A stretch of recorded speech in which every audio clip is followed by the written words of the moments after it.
Davido made history on Grammy night, going home with no Grammy, and yet he was talked about more than everybody that won an award that night. Davido getting 5 Grammy nominations and 0 wins so far is no big deal.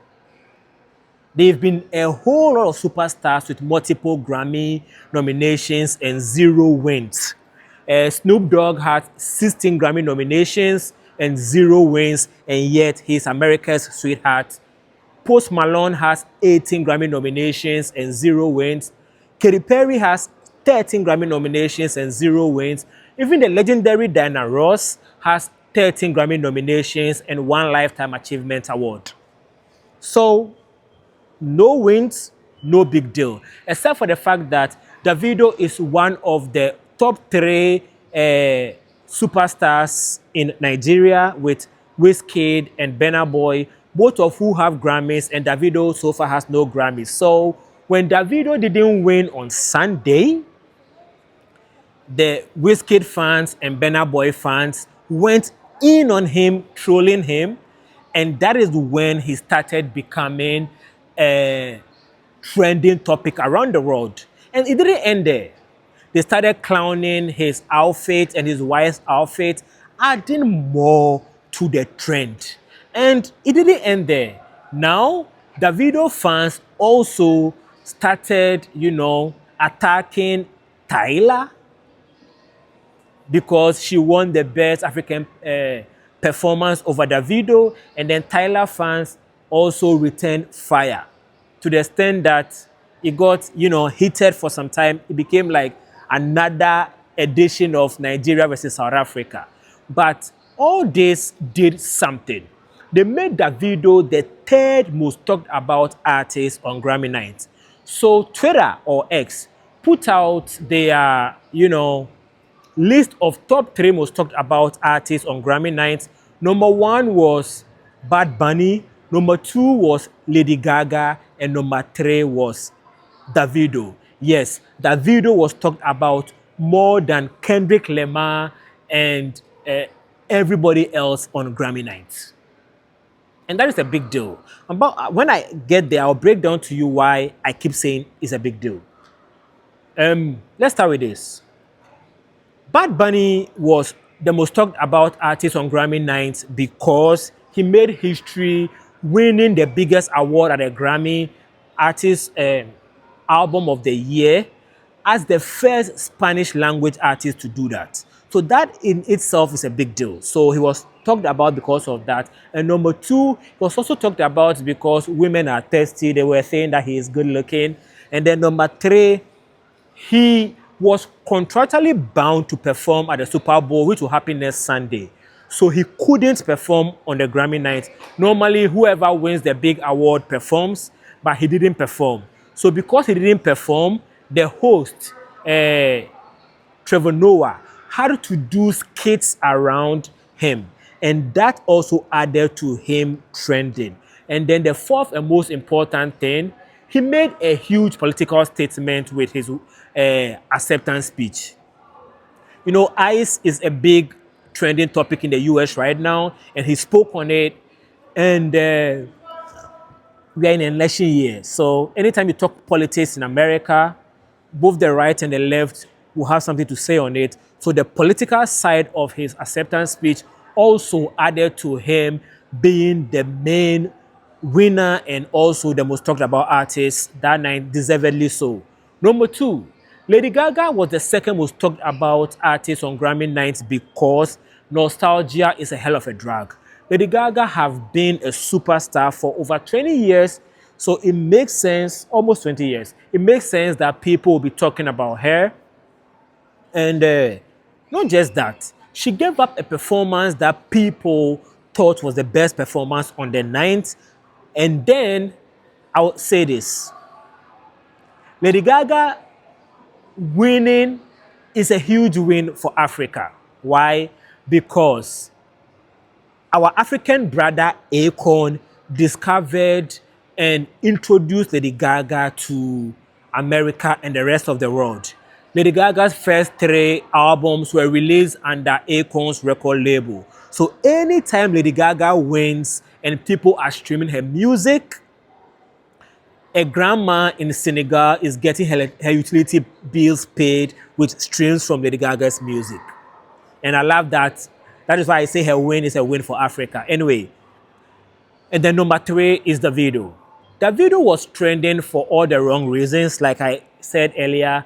And in spite of that, it proves that Nigeria's online presence is underutilized.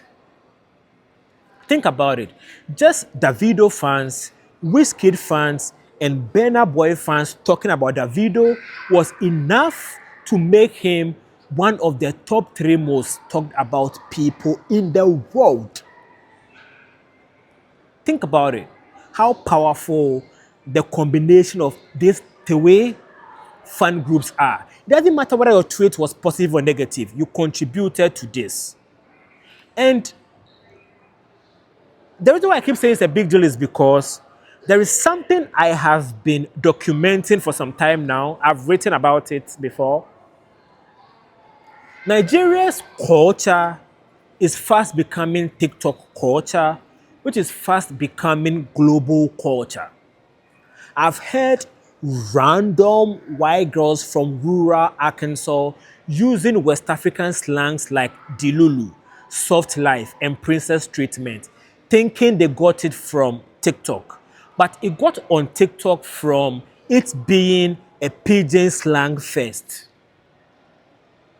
If you know how dating culture is in Nigeria and Ghana mostly, you know these phrases were in use before we started using them online, and now the whole world is using them. That tells you the power of influence, or the power of Nigeria's influence on global culture. So much so that Forbes magazine, the business magazine that profiles billionaires, wrote a whole article about how the phrase soft life is influencing hustle culture or replacing hustle culture in the world. So even America's work culture has been altered by Nigeria's soft life phrase. So if Nigeria's online influence is so powerful, how is it benefiting Nigeria? In a small way, some influencers and celebrities get to benefit from it in terms of record sales, touring, brand deals, and things that celebrity gets money from, getting flown around the world, some few people. But on the larger scale, very little is being benefited by Nigeria. Why? Because in 2020, Buhari made it nearly impossible for Nigeria to benefit from its online influence. How? Remember when the NSAS protest was going on and Buhari decided to ban Twitter? It cost Nigeria a lot. So at this point, Twitter was planning to establish their Africa office in Nigeria. Why? In 2020, Big Brother Naija was the biggest, or one of the biggest trending topics in the world. The ninth Erica was banned. I think she was disqualified. Yeah, was disqualified. Erica and Lekon were the 2 biggest trending topics in the world over Trump and all the political issues and COVID that was happening in 2020. And that was the second year in a row that was happening. The year Tasha, or the day Tasha was disqualified, Tasha was the biggest trending topic in the world, again, over Trump and all the political issues that was happening in the world. So Twitter realized that these Nigerians, they are not just numbers. Their numbers is translating to influence. So let's capitalize on that by establishing office in Africa. And when they were going through the process of establishing the office, recruiting people, building, hiring, renting buildings, Buhari banned Twitter over the protest. So Twitter had to move their Africa office to Ghana. That's how come Twitter's Africa office moved to Ghana. I'm from Ghana. I liked it. I have some friends who made some money from Twitter because Twitter was in Ghana. But I felt like because Ghana is not as influential on the world stage the way Nigeria is, West Africa lost out on Twitter being in Ghana instead of Nigeria. So I'll always be mad at Buhari because of that. So since then, a lot of companies are wary about doing business in Nigeria because of that. Because the government of Nigeria can just wake up one day and change some business laws. So the reason why Nigeria is influential around the world and yet not making money from it is because Buhari made it hard. So this video is about just Davido. Davido, yeah, I laughed at the jokes. I like Davido. I like Burna Boy too. So I'm not really invested in him personally. The jokes were funny. I laughed at them. But I just wanted to highlight that Nigeria has more power than it realizes. Yes, we are always going to throw your, as a Ghanaian, I'm always going to call Nigeria Abegistan and also make jokes about Nigeria online, but I always respect the influence Nigeria carries in terms of media, social media, and global culture.